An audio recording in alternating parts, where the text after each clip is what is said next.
Hello, hello, and welcome, ladies and gentlemen, boys and girls, and everybody else in the world who has decided to join in on this lovely presentation. Sit back, relax, grab a snack and your favorite beverage, and we'll get into this. This is about impaired hearing and how those with that are affected by environmental and cultural factors. So, without further ado, let's hop right into it. So we'll cover cultural environment factors first. Let's talk about the media. There are so many good movies out there, and there's some that have starring in them people with hearing disabilities. The first example I want to bring up is A Star Is Born. That one has a character named Jackson in it, and Jackson is a musical artist. And in the movie, he visits his hearing doctor, and they would like to place in his ears or have him use ear monitors to protect his hearing while he's performing. And I really love that this was made aware to the public, because there are so many people that go to concerts without either earplugs or some sort of ear protection that come home and their ears are just ringing.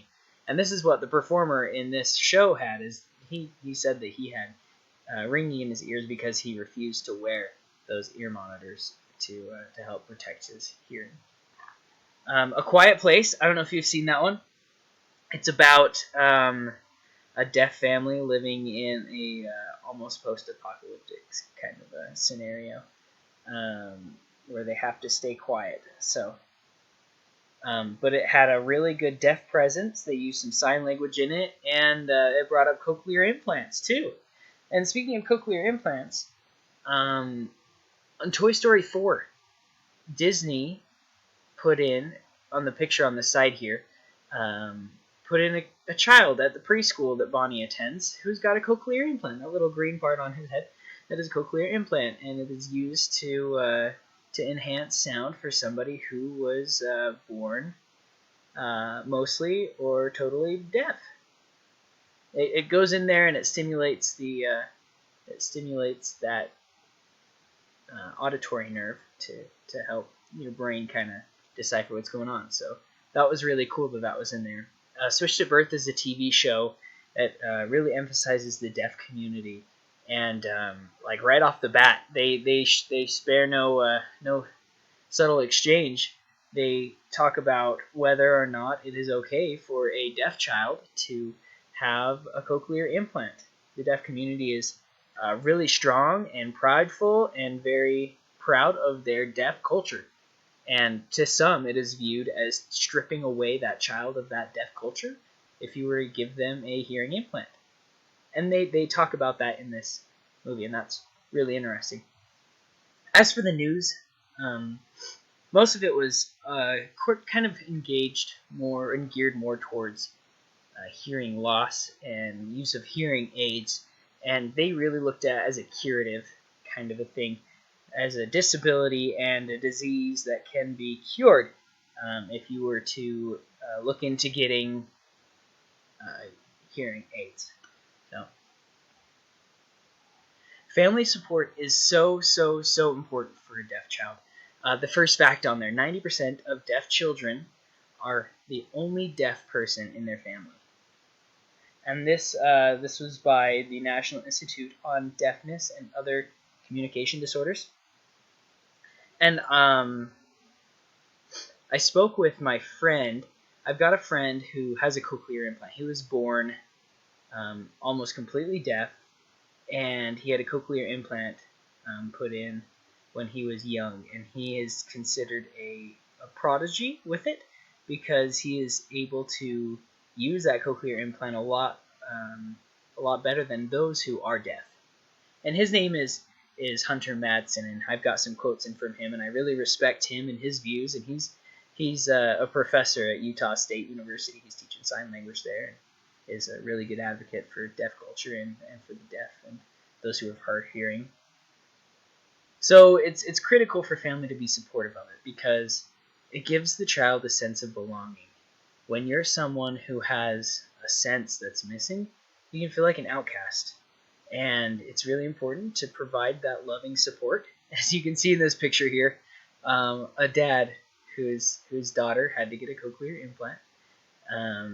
He got a tattoo of one to show his support and love, and I just love that. And that was an article that was sponsored on the Today Show, so that was really cool. It's important to provide the parents with education and helping them understand how important it is for them to feel that sense of belonging. Really improves that child's development. And to be a proud deaf family.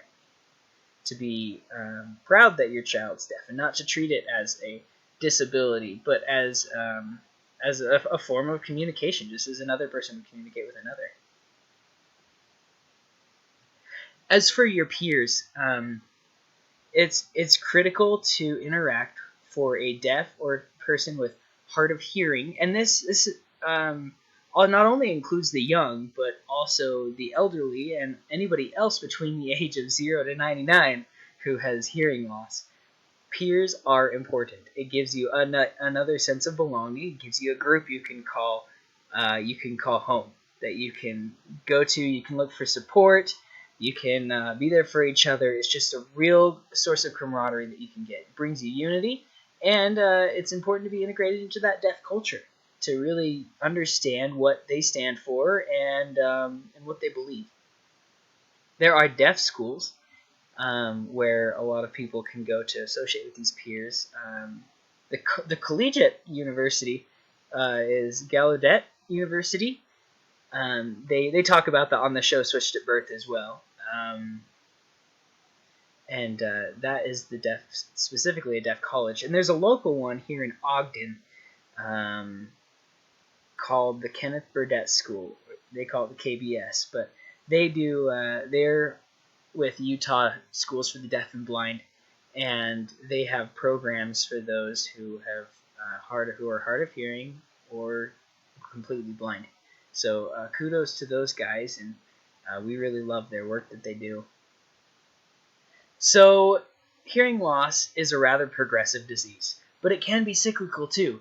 So it can be inherited. I'll read this to you. According to the American Hearing Research Foundation, about 1 out of every 1,000 to 2,000 births involves congenital deafness. A recessive autosomal genetic condition is responsible for more than 75% of congenital deafness cases. And along with the progressive onset of that hearing loss, you get the feelings of depression. When you're having to have other people repeat themselves can really impact you because you feel like a burden on other people. And my friend Hunter, Mr. Madsen, he talked about how he has auditory deprivation depression, and how when he takes his off, he can feel a difference. Like he starts to feel a little more depressed and down because he's lacking that sense. There are a lot of things in place for us or for the hearing impaired to get along legally in the political system. But some of the hardest things for them is setting and making appointments because they don't have that translator there. It's hard to communicate, and if you can't communicate properly, transportation is hard to set up as well. And you could say you could do a telehealth visit, but it's hard because video lags and you need a real smooth connection for translating with ASL, if they do know ASL. Some don't know ASL, and that's kind of a myth that we're going to tackle. There is other assistance with disabilities, like how to have an interview to get a job and help that the state can provide. As for a bill that was passed called the IDEA, the Individuals with Disability Education Act. It's strong support of children and young ones to receive a proper, good education so that they are left off with the education they need to survive and provide for their families and to find a job. It was last updated in 2011, more for the rights of infants and toddlers in their beginning education. So it's still evolving, and that's great. Again, the potential barriers that we have is just the lack of communication. It's hard when you can't express yourself. Although deaf people are really good at matching your form of communication. If all you know of sign language is your expressions with your hands, they match it and they can do their best to understand it. They have because of their inability to communicate as well with the general population, they've got a poor health knowledge, which can lead to limited access of medical and behavioral health. They'll have poor assessments and evaluations, due to being able to express themselves very well, or for the physician to be unable to interpret them. They'll have increased unplanned pregnancies, and they have a high likelihood for abuse. All around the world, they're a really strong, proud group, and there's different sign languages. There's American Sign Language, French. There's British Sign Language on the side. You've got the difference between CAT and ASL, and then British Sign Language, and then Auslan, which is Australian Sign, and then Spanish Sign Language. There's a cochlear implant stigma, which I covered, talking about how you're stripping away their rights to be that deaf person. So that's interesting. Over 30% of hearing loss in children is caused by a disease such as measles, mumps, rubella, meningitis, and ear infections. And 330 million people suffer with a chronic ear infection globally. If left untreated for these international areas that can't treat them, it's really difficult they end up with this deafness, and you've got a little bit more prevalence in those areas. But overall, it's the whole deaf community is well supported geographically, which is awesome. Let's talk about health disparities really quickly. We'll give a definition: a particular type of health difference that is closely linked with a social, economic, or environmental disadvantage. So, according to studies, those with low socioeconomic status are more at risk for having hearing issues and a decline in hearing. However, other studies say that there's low evidence supporting this, and we need to do a lot more studying that can go into it. So we'll be on the lookout for that. As you can see, it's expensive. Hearing aids are expensive. Cochlear implants even more expensive. As for race and ethnicity, you have a higher chance of hearing loss for non-Hispanic white adults and lower for non-Hispanic black adults. However, further investigation of these factors influencing these changes and continued monitoring of these groups are needed to go forward.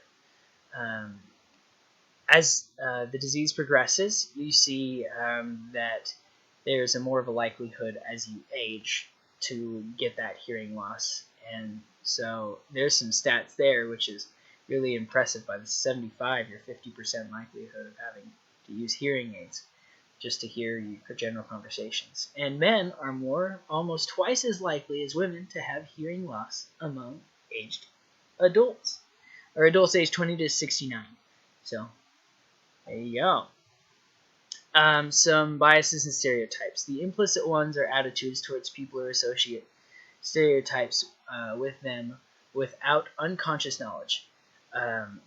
A lot of the studies said that there was a view as disabled and that they were helpless, which this is not true, or viewed as the explicit view of society, which is their awareness towards their conscious awareness of their bias towards the people. Let's go over some stereotypes that we can just get rid of. Most often, so all deaf people can sign. That is not true.